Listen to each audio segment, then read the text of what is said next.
What's up, everybody? Welcome to another edition of C.A.P. I'm your host, JD. So what we're going to do today, we're going to cultivate. I am Erica. Let's accumulate. I am Chamel. Let's prosper. Hey. So everybody, it's a lot going on, but as we're recording this, tomorrow is a very special day. So I want to send a special shout out. It's Mother's Day. I want to send a special shout out to my mother, Miss Sherry Davis, who's very instrumental in my life, as well as my sister, my baby sister. This is her first Mother's Day without my beloved niece. So I'm sending my prayers and shout out to her and all of my friends, aunts, and everyone who's a mother. What about you, Eric? I am sending shout outs to my mother, Wanda Jackson, for Mother's Day, as well as my sister-in-law in Dallas, Texas, Therese Jackson, and my sister-in-law here in Memphis, Sharonica Jackson, and all the mothers, including Kimberly. Yeah. All right. Shout out to my mom, Rose Jackson, my sister, Alicia, and then my sister-in-law, Karen Jackson. It gets real interesting when they say Miss Jackson. So it's three of us. All right. Okay. Yes. Well, let's get into the buzz. There's a couple buzz topics that are going on right now. One is about my guy, Jay-Z. He has a alleged son by the name of Ramirez Zadowait, who is 30 years old, that says he is the biological son of Jay-Z. Ladies, what you think about that? This was Yes, but you go first. We always do they've this. been talking about this off and on for a while now. I'm just, it's like, why wait so long? And then his question is, okay, is he gonna take it? Why not? It seemed like it would be an easy, okay, you take it. If it's not yours, then it's over with. What we think. But then if it is yours, that's a whole nother situation. Because he has a whole family outside of if this is a child. Now, that part is just interesting to me in and of itself, because it's just like you said, if it either is or it ain't. And right. You can go ahead and be through with it. Right. So unless you wanted this to stay hidden for whatever reason, don't know if it's going to bring out more or what. We don't know what's going to come of it. But it's like you still want it to be hidden. So it's like, it makes you start to wonder. And you know how people love to speculate. Yeah. Well, I would just say this. If that's the case, I don't know if they do retrospect, they go back for back child support. This brother's 30 years old. But, it's the timing and everything. They say that he's been doing this, trying to prove this since 21. I hadn't heard of it until here recently. So that's been 10 years if that's so. But regardless of the fact, and he said he's not doing it for money. I don't know about that, because what's the other purpose? But we'll see how this plays out. But that's just, it's one of those situations where after so long now it comes about, because Jay-Z has doubled his worth. He went from 1 billion to 2.5. So that's very interesting. And now all this is coming out. The other buzz that we got is about Jamie Foxx. Now, we know back in April, Jamie had a situation. He got sick on the set, had to be rushed to the hospital. But then there's been rumors about him not doing well, and then his daughter finally came out to crush those speculations. What do you ladies think about that? Phew. Here's my thing about Jamie Foxx. It has been like so much that has been said. I've heard he had a stroke. I've heard he's had an aneurysm. Recently, they said that the family was preparing for the worst. I've noticed that anytime they say that other celebrities have anything to say, no one is specific about what has actually, what the medical emergency was. So If no one is being specific about this, it makes me wonder, is any of that true? I don't know. What I do know to be true are three things. Well, two things for sure. One, there was a medical situation. Two, they said he had been in the hospital and was recovering. And recently they have said that he has since been home for a few weeks and was playing pickleball the other day. So I'm hoping that the latter is true, that he is indeed at home, and whatever issues Jamie was having, my prayers will continue to go out with them, and I'm praying that he will continue to recover. Right. For me, it was like, okay, the last couple of years, we've heard a lot about things with celebrities. Either they had an illness or they passed away. So it's kind of like your mind is unconscious. You preparing for the worst. That's how I kind of felt like, okay, what's going to happen? As soon as they announce, I'm like, what? And everybody's sending prayers, which you should do. But I was just wondering, based on previous news with celebrities, you just was like, okay, either it's going to go this way or that way. How bad is it? Like what is going on? Because like you said, you hear so many things. Like, what is the truth? And so, exactly. But if, like you said, if he's been home for a couple of weeks and he's doing better, that's what I would want to hear. But it's like so much has been said prior to they made that announcement, what to believe. So, like I said, there's something happened. We just don't know what all the specific details. So I actually would be glad to hear from Jamie. Yes. When it's all over, he's fully recovered from whatever it is, just to hear from him. I think we will. Yeah, I think we will hear from him. I think we will when the time is right. I think, people got to realize, even though these are celebrities that we admire, they're still human beings. And, even though they're in the spotlight or whatnot, there's still that sense of having some privacy depending on what's the situation going on in their life. Yeah. Everybody's not going to be, and it's, not going to be a Kardashian and every little thing going on, they're going to open up to everybody with cameras. Mm-hmm. So I can respect the fact of the privacy, but it's just when people like to speculate and anything to derive a story and speak ill on somebody, ill will on somebody before that's the actual situation. That's the type of trash we're dealing with nowadays, though. Yeah. This is so true. Yep. This has been like some very interesting type, buzzes and everything, especially with the celebrities going on. But Memphis is a hot city.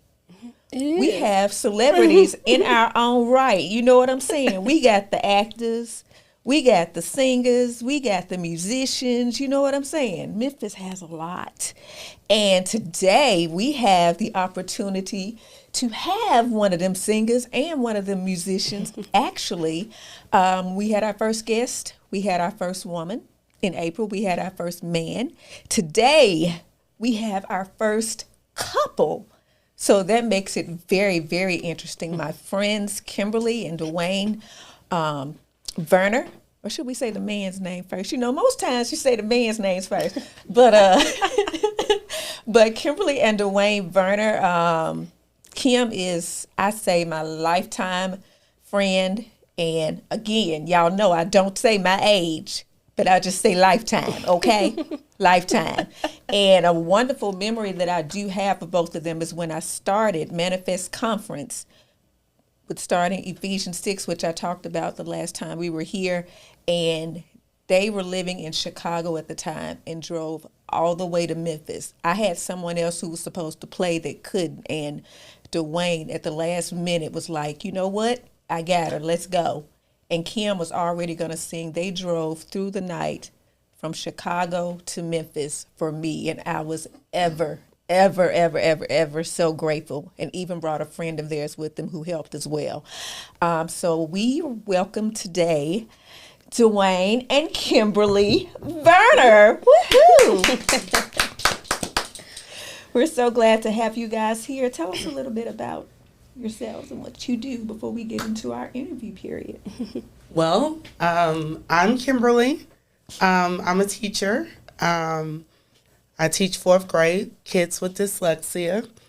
I'm a mother of 7 wonderful children, 4 boys, 3 girls. I've been married to this wonderful man for approaching 22 years. And I love to sing. I love to write. And I love music. And I just love helping people. I really do. Pretty much all my life, I've been in a position to where I'm helping someone at some capacity, and I'm loving it. I'm loving it. This is a part of who I am, and I love it. Dwayne Verner, husband, musician, father of also those wonderful 7 children. July will be 22 years for us and me, and wonderfully married in marital bliss through all the things that we've gone through. I still like her, very much so. That says that. Yeah, so we are a very musical family. We have drummers, bass players, guitar players, keyboard players, singers all throughout our family. So it's a wonderful time when all of us get together. Our house is pretty much a concert constantly. All the time. And so our life together has been one big melody. I like that. It's good. It's good. I love it. I love it. Now, recently, and this is going to go into my first question. Recently, as in last Saturday, I do know you had your special event that you do, Matters of the Heart. And I would like for you guys to tell us about Matters of the Heart, as well as tell me, in going through this event, one of the special encounters that you've had while doing this event. All right. So Matters of the Heart is a ministry birthed out of tragedy. March 17, 2017, we watched our first son together take his last breath.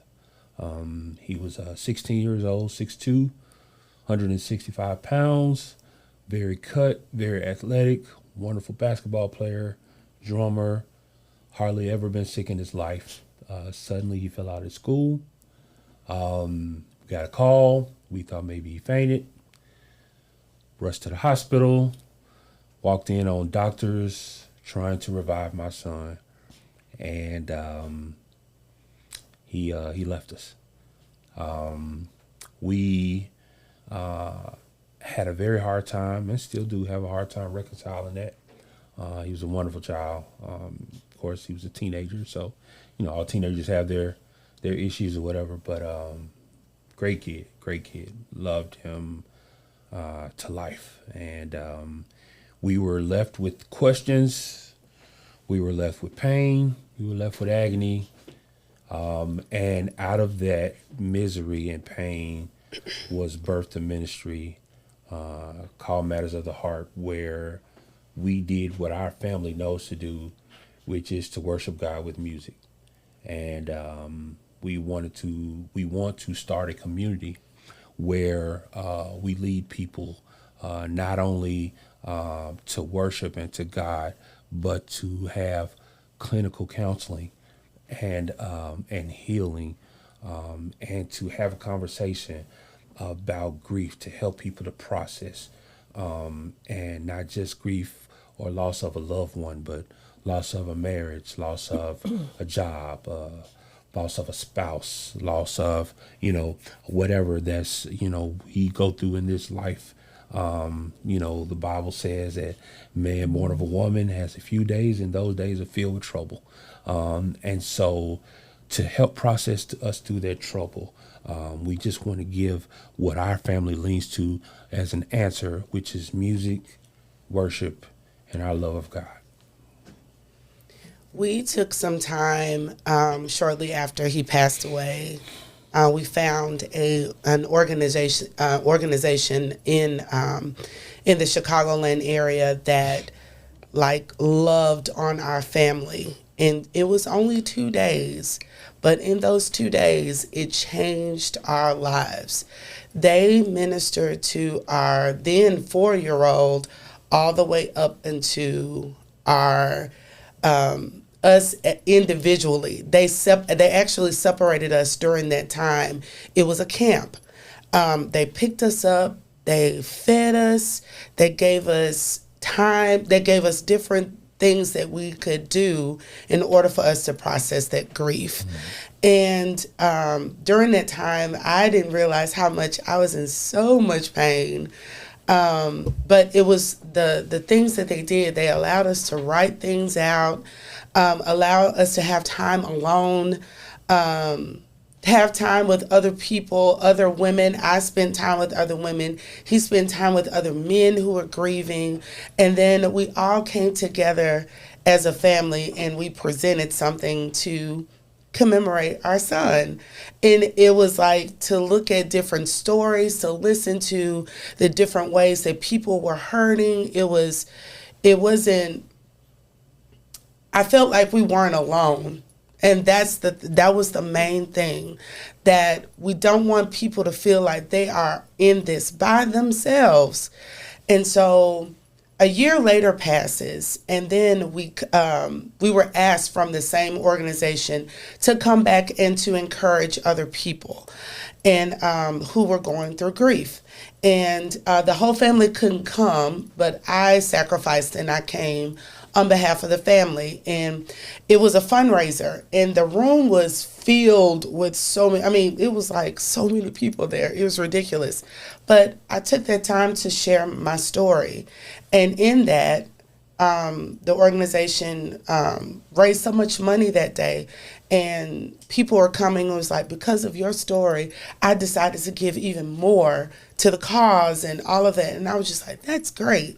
So on the way home, that's when God spoke and was like, you need to do this for people, but you need to do it in the way that I've called you to operate, and that's in song. And I'm like, well, all right then, Lord, let's go. Let's do this thing. So we've been doing this since 2019, and now we feel like it's a major call to do even more, to do more workshops, to create the community even more, to not just using the musical piece, even though music brings everybody together. It's a good avenue to do it, but I'm thinking that we really need to dig deeper into to really talk about some things from the male's perspective, from the woman's perspective, from the children's perspective. And we touched all of that this time in this dispensation of Matters of the Heart. And that was different for us because every year it's something different that God presents to us that we need to talk to, to present to the masses. So it's always healing for us every single year. Absolutely. Every year. Absolutely. So, go ahead. You mentioned counseling, so I wanted to know. I know you're pursuing your license in counseling, so I wanted to know what was the motivation behind it, and what things you were going to do with it, because there's so many things you can do with counseling. So I just wanted to see, as far as how would that change or Matters of the Heart or any other areas that you're working Actually, I think it would definitely enhance it, simply because music alone can only do so much, and we open up the way. And then after that, where are the people that really need to dig deep and to really deal with that pain? And in a dispensation of 2 hours, it won't deal with that. So therefore, we want to create resources to where, and I want to be one of those resources. That was the motivation behind it, to say that, hey, we can sing and we can present all of these things, but after Matters of the Heart is done, maybe Matters of the Heart was just the tip of the iceberg for you, to say that, hey, I really need some help and I really need to talk this thing through. So therefore, counseling is such a major way that you can do that as well.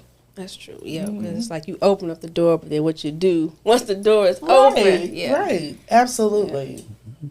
Yeah, my question was pertaining to the counseling part too. What's been the challenge of balancing your matters of the heart ministry and foundation to pursuing your degree in counseling? It's been a major, a major challenge. A major challenge. It takes so many hours, clinical hours, all kinds of things. But God gives you grace for the things that you are called to. And some way, somehow, things balance out. I don't know how he does that, but it's simply because knowing that this is what he's calling us to do as a family, I'm like, okay, give us the balance to do it, because we still got to work, we still got to do this, we still got to do that, we still got to raise some children, all of those things. We got to be who we need to be to each other as husband and wife, all of those things. And it's a demand. It's such a demand on every single entity of who we are. But yet and still, once God gives you something and you listen to how he wants you to do it, and even in the timing, he told me to go back because I was not looking to get another degree. I currently have my bachelor's and I currently have a master's already. And I'm just like, I'm cool with school. I'm cool. I think I'm good. You know, not saying that you don't stop learning and growing and everything, but yeah, I was done. But the Lord himself was like, this is the school you need to go to, and this is what you need to do with it. And I'm like, okay, all right. But in the midst of it, it's been such a wonderful journey. Oh my goodness. I've met so many people who have inspired me and reminded me of my why. The reason why I'm doing what I'm doing in order to help even a whole different arena of people beyond the song. So, yeah. That's good. Okay. That is absolutely amazing, and something that I do love just in what you said is that this podcast is all about, all three of us are life coaches, and we love, helping people and helping people get to where it is they're trying to go. So it just fits into what this podcast is all about. That's amazing. My second question, okay, so being that all three of us are single, single life is great. You know what I'm saying? It's great. Okay. It's great. But in everything that you've talked about, 7 kids and work and ministry and life, and you guys still keep on liking each other a whole lot. How do you do it? How do you make marriage work? So there's a dedication that you have to have to marriage that I believe can only, and this may sound cliche-ish, but as cliche-ish as it may sound, it can only be delivered and conquered by having God as your center. That's real. The 3 braided cord that cannot be broken, that cannot be easily broken, has to be entangled with God. We made a commitment. We made a promise, not only to each other, but we made a commitment to God that we would not, under any circumstances, walk away from each other. So that causes, that comes with a lot of trials and tribulations, because of the fact that I believe truly, scriptural-wise, that a man that finds a wife finds a good thing and finds favor with God. And so because of marriage being such a favored position in the eyes of God, the enemy is absolutely going to take everything he can to attack. Losing our son, statistically, we shouldn't be together, because usually those tragedies tear families apart. We decide to cleave to each other even more. But on the joyous side of things, because I don't want to make marriage sound like it's all humglum like the world would have you to think. When you are dedicated to your spouse and you pray the right prayers, like, God, give me eyes for my wife. Let there not be a temptation that I can't overcome. Always give me a way of escape. Always let me keep my commitment out front for you and for my wife. And so it makes the marriage that much sweeter, because we start to look at each other like, man, I have this wonderful thing in front of me that God has granted me, and I don't want to let it go. Matter of fact, I want to experience all the highs that I possibly can in life. And if I have lows in life, I want this person to be next to me. I want to be dedicated to this one person. This one person has my heart. This one person has my eyes. This one person has my body. This one person is the lover of my life. And so if I'm dedicated to that and I keep that credence right, you know, like, people have passions. People run after money and they don't fail at it. They pursue it with all they possibly can. Athletes, they practice, you know what I'm saying, they work out, they have their regimens or whatever that they go through. Marriage is the same way. Mm-hmm. We have our regimens, we have our routines, and we also throw some things in there to be like, wow, I've never experienced that before, but praise God, I got to experience it with you. So marriage can be the sweetest thing of life, especially if you keep the commitment out in front of you. Also in marriage, you find out more about who you are, and that mirror is in front of you to let you know, hey, you are capable of doing this, whether it be good or bad, and then you're able to grow and to become this, which is always the goal of being the good thing. Dwayne and I started young. We were very young, and having that commitment young, we've seen couples who started out with us didn't make it. They didn't make it. And whatever reason, however things panned out or whatever happened with them, we always looked at each other and just like, is it going to be us, or are we going to be the one that's going to hold on and we're going to continue to press forward and do what we need to do? I've learned, like I said, I learned a lot about myself and how to love him and how to love God, because once you submit yourself to God, because he's going to submit the order, he submits himself to God, and then God shows him how to love me, and in turn, I submit to him. That's the order. So there is a blueprint for everything that you need in a godly marriage. It's a choice to follow it. It's a choice to put it inside of your marriage and make it thrive. It's all a choice, and we choose this thing not just on anniversaries, not just on special occasions. It's every single day. The enemy is waiting every single day to say, aha, I got a window. Aha, I got this, I got that. But even with the children, even with all the things that we had to go through with them to bring them to where they needed to be, we still have us. We still have us. We still have the love that is foundational and it lasts.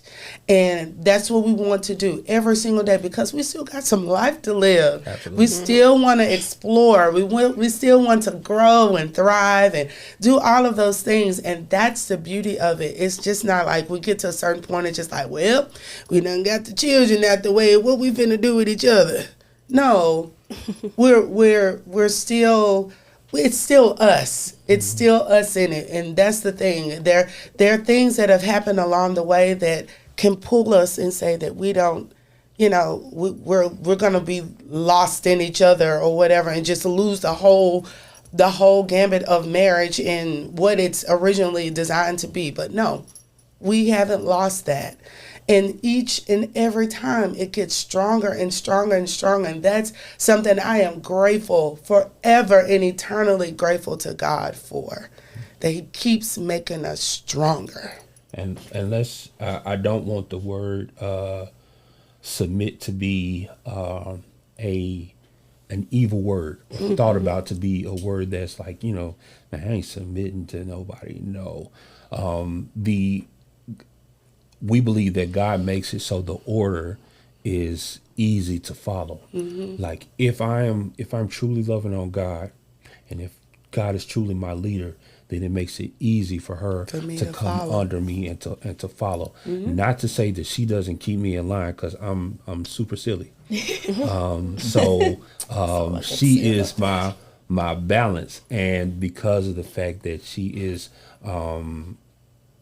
so much an important part of my life, I listen to her because I know that she embodies the Spirit of God, and that she will not speak or say anything to me unless it's God led, and vice versa, unless it's God led, because a lot of times we lead with our emotions, and it's easy to do, and because we're human, that's we're emotional people. We will speak out of emotion at times, but there are times where we'll come and have a conversation with each other with each other and say, well, how about you pray about it, and then let me know what God says about it. Well, that's good. I like that you mentioned balance, because I was going to ask, what are some strengths and skills that you both have that you bring to the work that you all do? Like, what may be your strength that's his weakness, and what be his weakness and your weakness? Yeah.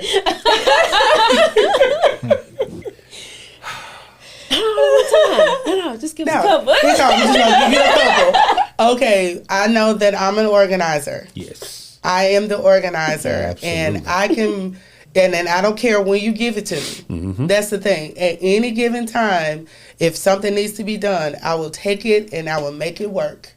That is a gifting that God has given me, for real. Absolutely. And for me, I pull the reins back and say, just relax, chill. It's gonna be okay.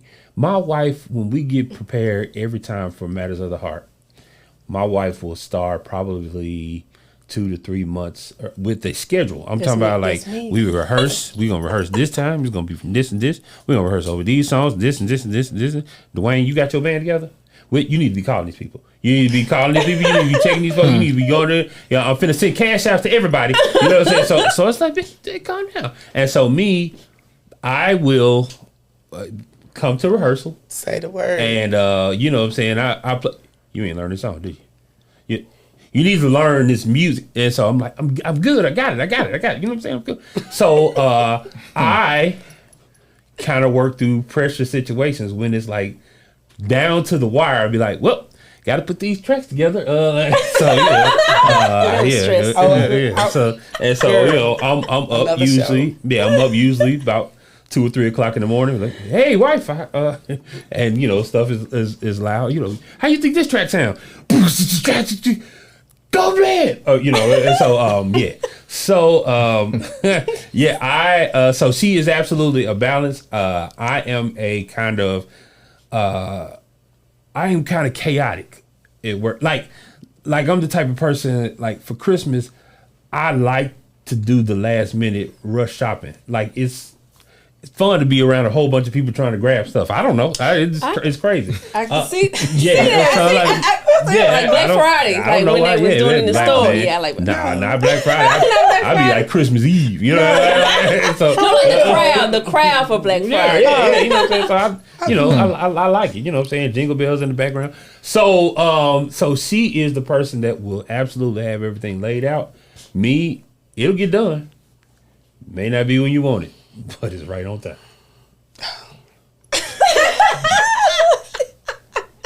That is very come back. very interesting perspective and powerful testimony by you all. My question is, as a couple that works together, what are some of the things you all do to unwind from the grind? we like to eat. Love to eat. Love to eat. We like to eat and try different places. We may even just like randomly drive around and we may see something. Let's go try that. And I have to make sure, for me, that I'm not as hungry, because if it's nasty, I'm just like, well, we tried it and I'm good and not gonna walk away. But yes, that's what we do. We love to listen to new music together. But that main thing we try to make, because of our week and how it goes, Sunday after church, after he serves, after I serve, we even put the kids away. Hey, we'll feed you guys, at home or whatever. We always go out. It's like clockwork. We have to have that sit down time, looking at each other over a good meal. Mm-hmm. Mm-hmm. I like that. Mm-hmm. Yeah. I like that. So now comes to the time of the interview where we choose to ask a question that goes along with our title, C.A.P. Okay. So mine is accumulate. What have you accumulated over the years while doing matters of the heart, through marriage, just anything that you have accumulated over the years? Wisdom. We've accumulated a lot of wisdom over the years, all the things that God has shown us through grief, through loving each other, and then dealing with other people and dealing with their hearts. You have to have wisdom and never ever think that our story is the pillar. We're the only ones. No, someone else has, and someone else has. And you could take all of their stories and bring it back to your place and just like, wow, look how you work through them, and look how you use us to help them, or how their story helped us even more, or revealed something that we didn't even realize that needed to be healed. So he's all encompassing. He makes it all work together, and I love that. So wisdom will be one thing for sure that we have accumulated. Passion and hunger. Through it all, we have learned to look to each other for what's next. Mm-hmm. And our passion has driven us to be quite proficient, I believe. It's amazing how when we put the work in, how God seems to work through it. He's really never failed us, and it's given us a hunger for bigger, for greater, and it's given us a desire to truly make him greater, mm-hmm. And to offer what we believe is healing. And so through the dispensation of time that we've gone through this, that we've done this, we've seen many testimonies come forth, and we're looking forward to God working even greater through us. Good. That's good. All right. So, you guys said so much and so many things that you all do together. But I wanted to know, as far as prospering, trying to be prosperous in each area of life, what is something that you, individually or together, do that's routine, like this is what you have to do each day or each week to make sure you are good in all the roles that you carry? That you have, it's like a routine. Well, to be honest with you, there is not a set routine with us. Something happens differently every week, mm-hmm. every single week. But the way that we're wired, it's like, okay, we got to move here, we got to do this, we got to do that. And God has wired us that way to move and shake and do what we need to do. Because even before we even arrived here, I don't know how many things I've done already. Already. And I've had meetings. I've done all kinds of stuff already. Yeah, tutoring, everything. I mean, but that's how we move. So it's not a set thing, but I know my set thing before anything happens is I have to, even before I put my feet on the ground, I have to hear the word of God. I have to hear and I have to pray before I run, because once I hit my feet on the ground, I'm constantly going. So even, in different ventures other than school, I mean, it's even more stuff that I was like, God, it just requires a lot. That's all I'm saying. He requires a lot. And I'm trying to do my best to do what I need to do. Yeah. We usually have a pretty full table set in front of us, but God has given us the grace to kind of handle things, and so we're honestly looking now to have routines where we make sure that this is done. We want to acquire this. So what do we do to make sure on the kind of the regular side of things? We're working on our credit, working on this adventure. What is going to be next? We want to be homeowners. We want to take vacations, things of that nature. So now we're starting to put things in place to say, okay, these are things that we've been running so much that we hadn't had time to acquire. So now let's make sure that we put some time to the side to completely keep us fresh, and go after these acquisitions that we so desire. And so now we're trying to put things in place, and we talk a lot, we deliberate a lot to make sure, hey, did we do this today? Did you do this? Did you get this? Did you get this done?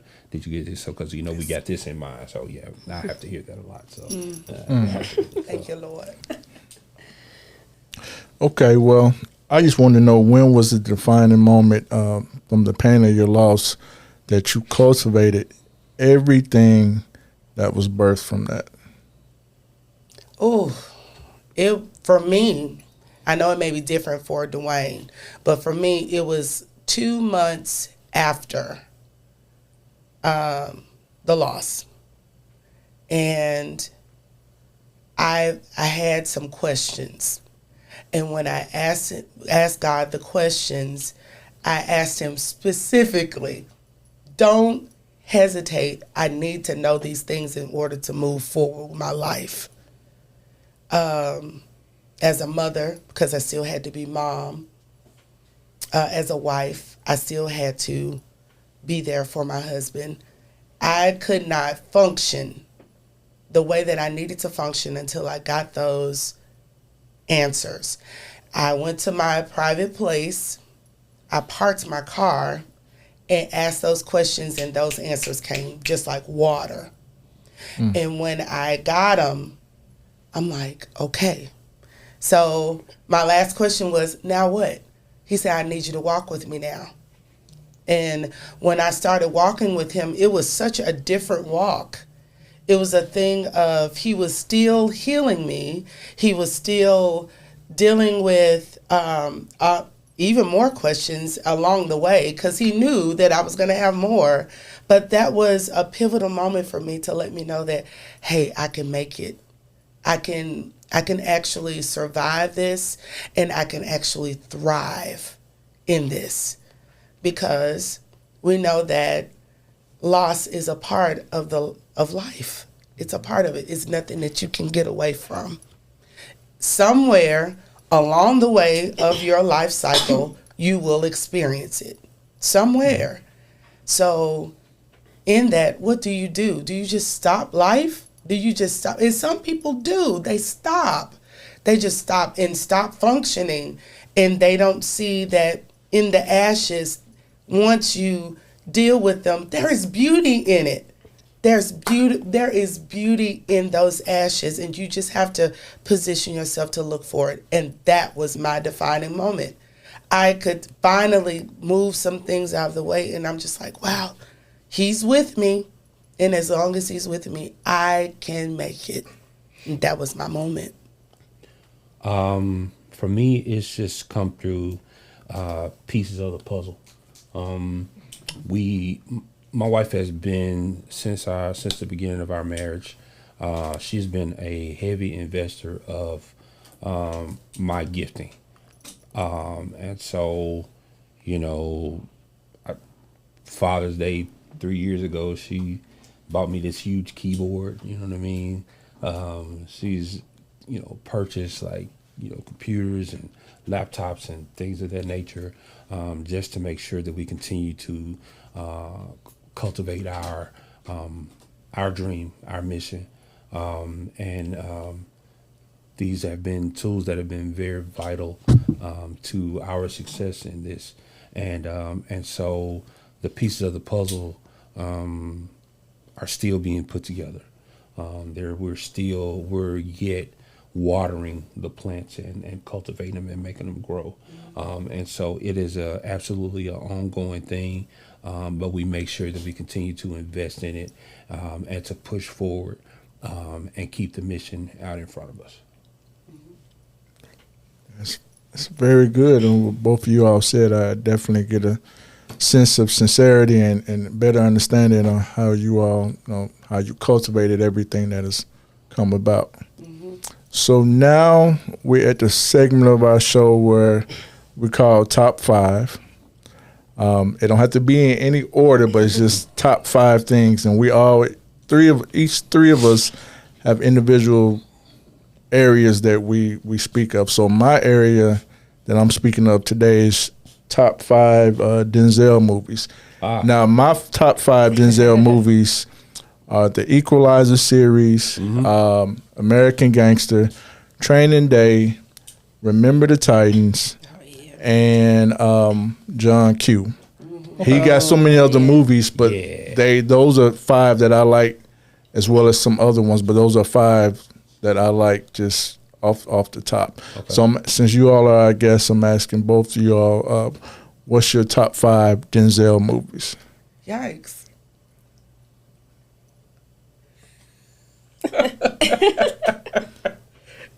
Top 5. No particular. I did like him in John Q for sure. Yeah. I watched that several times. I don't know. Okay. OMG. I'm gonna say Glory. Okay. All right. I'm going to say John Q, of course, is up there. Thought he was great in that. Of course, Remember the Titans is one of my favorites. Yeah, I like that one. I like that one. I liked him in Hurricane. Hurricane was a good one. Man, it's hard, man. Dude's got a lot of them. He does. End of Time was a good one. And I mean, I can't. The Equalizer series is like. Okay, that's your 5. Yeah. It's bananas. Series. That's like I'm really looking forward to 3. So, you're not by yourself. I am too. I'm so ready for that one. Dope. Yeah. Well, that's my top 5. So we're gonna move on to. All right, we got y'all can't see. Oh, y'all can't see. There is a globe in front of us, so it's very ironic. I'm the one that's gonna talk about top 5 places you want to visit. So, like you said, there's no particular order. Just 5 places I want to visit: Jamaica, New York, Paris, Hawaii, and I don't know. I want to go to Africa, but I don't know which place yet. So I need to make a decision about where I want to go in Africa. So that was my 5. All right, top 5 places. Number 1 would be Sydney, Australia. Hawaii. I want to go back to Africa I went to South Africa, but I want to explore other places there. I want to go to Jerusalem. Oh yeah. And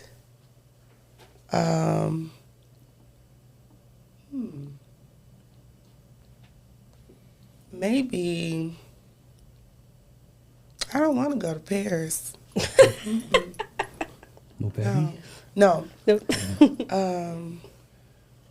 Maybe somewhere in South America, maybe Brazil. Yeah. I like that. Jerusalem, yeah. I'd probably say Punta Cana. Okay. Yeah, I wouldn't mind Jamaica as well. Johannesburg. Nice. Okay. I'd love to go there. Australia maybe, but they got some weird animals over there. That's why I want to go, because I love koala bears. Yeah, but That's why I want the to spiders go. is about as big as they globe. Oh, like, you know what I'm no. saying? I Like want them, to see them. them joints kind He of wants to debate the weird. koala bear. Yeah. And I've been close to Canada, but I would actually like to go to like a major province in Canada. Nice. Okay. So I'm going to go with my top 5. Before I do, those of you who are watching, be sure that while you're watching, you just click that little subscribe button right down there. You see it is right there. Click that and subscribe. Be sure to subscribe, share, tell everybody about us. We'd love to hear from you. So, yeah, be sure to subscribe. This is going to be a wonderful top 5 because you guys have already said you love to eat. So I'm eager to hear. My 5 top restaurants. I like Firebirds. I like Char. I like, let me see. I love seafood. So we'll say Red Lobster. I love Mexican food, so it's a couple of Mexican places that I like. I'll just say Mexican. Mm-hmm. And if I want to just lay low, it used to be TGI Fridays, so now I'll say Chili's. Yeah. Fridays. Okay, for me, it would be, I feel at home at the Olive Garden. I do. I feel like family. And I love the music. I always listen to the music when I go there. I love seafood as well, like a whole lot. So there are several places that I go to, but right now it's like to get it's not the real authentic, but it gives you a little taste. I go to Red Hook. Let's see, I love sushi, a whole lot, like a whole lot. And I go to, I have several places I go to get my sushi, but my go-to would be, what's our spot? It is. I'm looking at it. The hibachi with the hibachi grill. And, It's right next. It's in Collierville. Looking Yeah. at it. Yep, that place. That one. Yeah. That one. Crap. What is the name of that place? I can't think of it right now, but love. Isn't that bothering you? Man. It's bothering you. Okay, finish your list and I'll come back. Okay. Nah, because that's the place that I love it. Okay, go back. All right. Cool. So, yeah. La Hacienda for Mexican. Oh, that's good. Yeah. Love that spot. Man, what is the name of that place? Jesus. In Chicago, there's a place that's just like Texas de Brazil down here called Fogo de Chao. Oh, that's good. That's pretty good. I am very partial to buffets. So any place where there's a good buffet, some people get Very grossed out by partial. their thought. My thing is, you go in, you got choices, get what you want, how can you lose? Let's see. I do love Olive Garden as well. It's pretty good. Longhorn. Oh yeah, I like Longhorn. They never disappoint me. Never disappoint. Never disappoint. They come through in the clutch. What is the name of that place, Lord Jesus? It's not Yeah, Sticks. it's Sticks. Sticks. Thank you. I knew it was with an S. Thank you. God, Wow. Sticks, man. Good Lord. Yeah, I was like, it's next door to Bonefish. That sounds Yeah. about right, because it's been a couple of times I've contacted you. Oh, we just leaving Sticks. Yeah. Let's go to Sticks. That's our place. And I was like, I'm so sorry. Yeah, I that was- forgot your name. There was a place in Naperville in Illinois as well called Shintu. Yeah, that was good too. It's amazing. Amazing. But yeah. That's good. All right, now it's time for time to peel the banana, and for the banana peel, where we have questions sent to us. Where you can send questions at the podcast cappodcast3@gmail.com, and we will do our best to give our take on our advice to help you make the best choice you can make based off your question.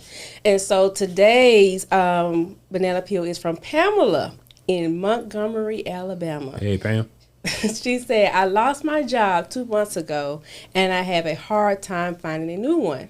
It has become very discouraging hearing no after no for jobs I know I'm qualified for. Recently, I came across a vision board where I said I wanted to start my own business. I sometimes wonder if I should pursue it, but people closest to me said I'm crazy and I should just keep looking for work. I got a call about a possible foot in the door for my own business. Should I pursue or get my head out the clouds and find a real job, in quotation marks? Pam, I think I try to stay balanced. I think if you are meant to start a business, you should, but there is a way of doing things, and you still can look for a job. You can still have a job and be an entrepreneur. I myself am doing that as well, so it's very possible to do both. It just take discipline and structure and patience.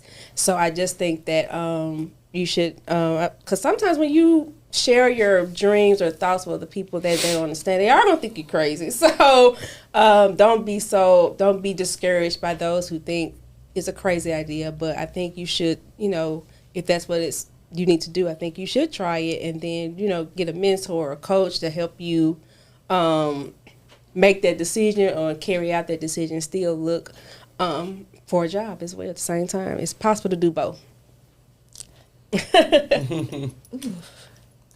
I would say, like me, myself, I have a job, and in having that job, it can help you to be able to get things you need for your business.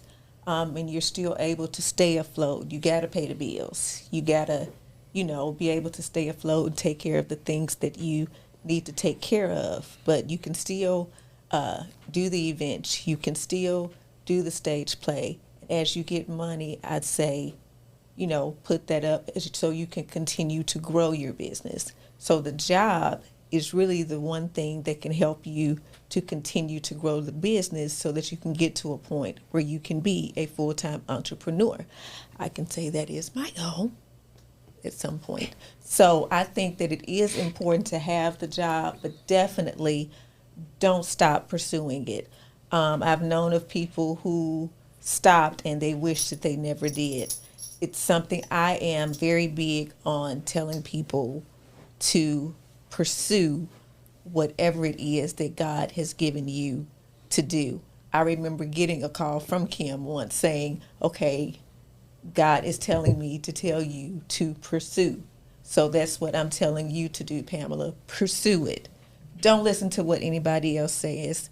You know what God has put in your heart to do, even though nobody else may not understand it, but you know because he gave it to you. So start the business, but continue to work the job until you literally hear God say it's time to pursue it full time. I know people who decide, hey, it's time for me to walk off my job and I'm going to go start this business and God ain't told you a thing. And it don't work. So do it, but make sure that you are following God's leading and doing it. Well, basically, Pam, like my two co-hosts have said, you can definitely pursue what it is you're trying to do entrepreneur-wise. I'm a example of that because I work, but then I'm still working on my entrepreneurial side, my purpose, so I can eventually, that would be the only thing that I'm doing. Like I tell people, it's more than one way to get to like the number 5, and this is just an example. 2 plus 3, 4 plus 1, 0 plus 5, 5 times 1. I use that analogy to say that there's different ways you can get to where you're trying to be. Your job or the job that you're looking for, you got to take care of your expenses, your priorities. And then you can also use that to reinvest in yourself. As far as the naysayers, people are always going to say things that are not positive when they realize that they're not trying to do anything like that. So you have to tune that noise out, whether it's from so-called friends, family, significant other.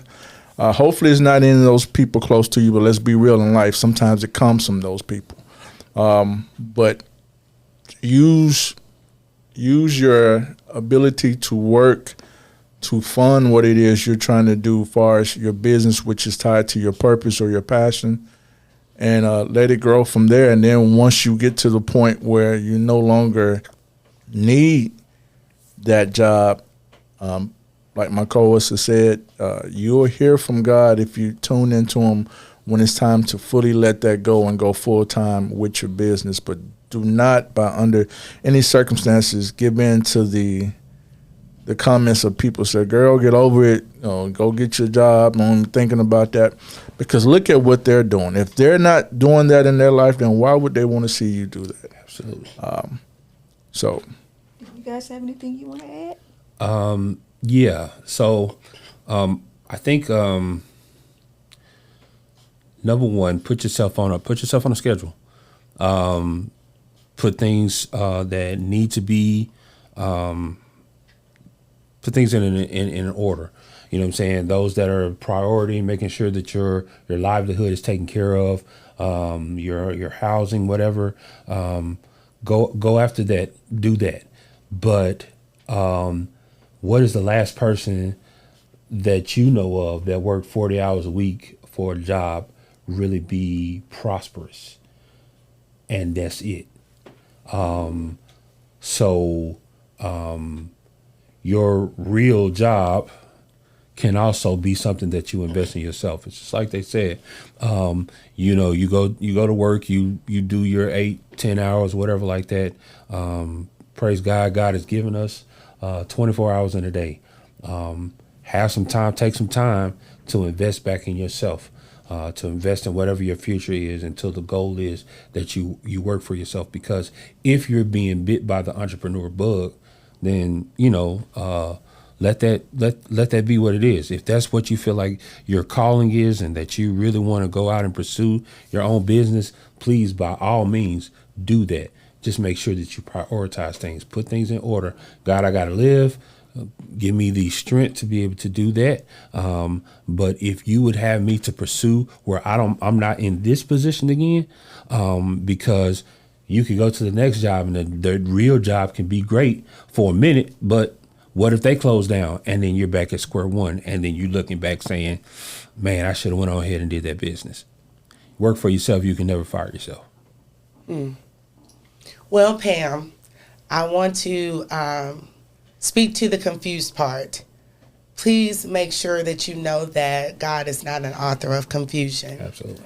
Please know that clarity comes from God, and he will give you exactly what you need in order to, your steps will be ordered by him if you allow it. I am pursuing different things as well outside of my job, because as it's been said, the entrepreneurial bug has bitten me. I know that God is calling us to have multiple streams of income. So therefore, it's tiring. It requires dedication.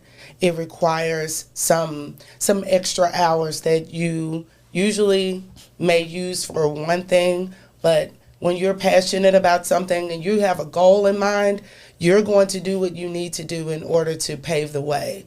If you see, imagine yourself, and this is what motivates me. Imagine yourself being an entrepreneur full time. How does that look for you? How does the vacations look for you? How does your life look? Look at those things. What is the cash flow looking for you? Look at those things and then start working. Because if you can see it, it can be. That's good. That's good. Yeah. It's great. Great advice.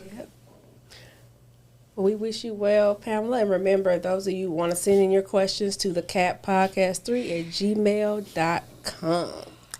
Definitely do that. The cappodcast3@gmail.com. Single, married, woman, man, Martian, whoever you are. Just send your question. Come on. Yes. So listen, this is the point of our podcast where we get a chance to go into our own special segments. And I will start with the detours moment. As you guys know, I have written 2 stage plays, Detours 1 and Detours 2, of which Detours 2, the amazing song, finale song at the end, was written by Kimberly Verner. Bless God. And so that song will be featured on the DVD, which is set to be out next weekend. Wow. Next weekend, Detours 2, The Deliverance, will be out. I'm so excited. And in knowing about that, I thought about the different detours that came about in doing Detours 1 and in Detours 2. So let me tell you guys, while going towards your destiny, you are going to encounter some detours.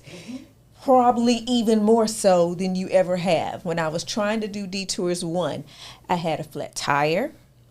One of my cast members, mom got real sick. She got better. And then right after Detours 2, last year, she passed away. We had a cast member who was supposed to be in the stage play when we were supposed to do it in 2020. But because of COVID, we couldn't do it. And in, I guess that was 2021, he passed away from brain cancer. So it's so many detours that we endured. And had we stopped, we never, ever would have experienced the wonderful things we have experienced to keep on going forward and doing what God put in me to do. So no matter what the destiny is, you are going to encounter some detours. Be prepared for the detours. Be prepared for the detours. I like that. All right. Today's Forget All That moment was dealing with healing from a breakup. We're going to talk about dealing with those negative emotions that come with when you're coming out of a relationship. Deal with them, the negative emotions, because they will fester off into other places. So I would say with a friend that you trust that's, spiritually mature is something that I did to deal with the negative emotions. And then also if you're into counseling, take those emotions there. It's just a matter of the important part is that you are moving forward, and you can't move forward if you do not deal with the negative emotions that will come when a relationship has ended. That is very powerful information from both of my co-hosts, the girl Forget All That moment, and as well as the detour. So we're going to wrap it up with the brain drop. And the brain drop for today is you will not find peace in the same place that you lost it. I'm going to say that again. You will not find peace in the same place that you lost it. When I say that, that can be in a person, in a situation, in a job, whatever the capacity in life that it is that you lost some peace, when you looking to recuperate that peace, a lot of times it won't be in that same place. So you need to first look to God, and then look within yourself to realize and learn from where you lost it at, so you won't go follow that same path, or you're learning, from that experience and how to build yourself up to be a better guide in what you're trying to do. So a lot of people tend to continue to go back to the same things, even if it's a different person, if it happened to be a relationship or a choice in following this or following that, and they're wondering why the same thing keeps happening over and over. You're not going to find peace in the place that you lost it. So if peace is what you're seeking, then you definitely have to first look to God, and then look to yourself and do something different. Like the saying goes, in order to have something different, you got to what? Got to do something different. So this has been so amazing.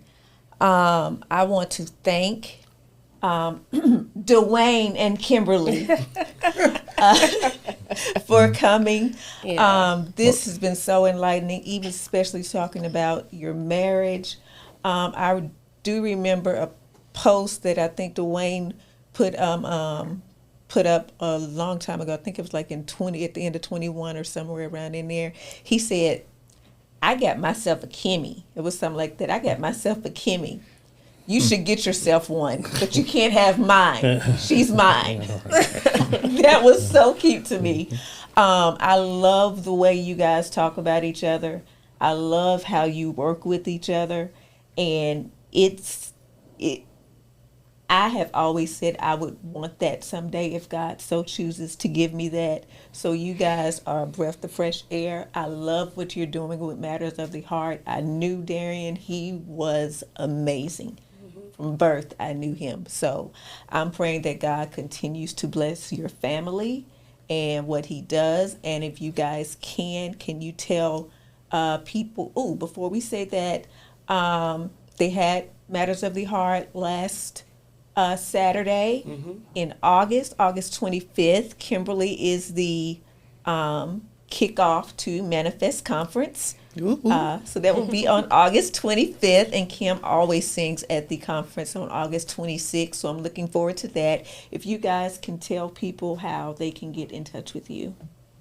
Well, we have a Matters of the Heart page on Facebook. Also, you can look us up at Matters of the Heart.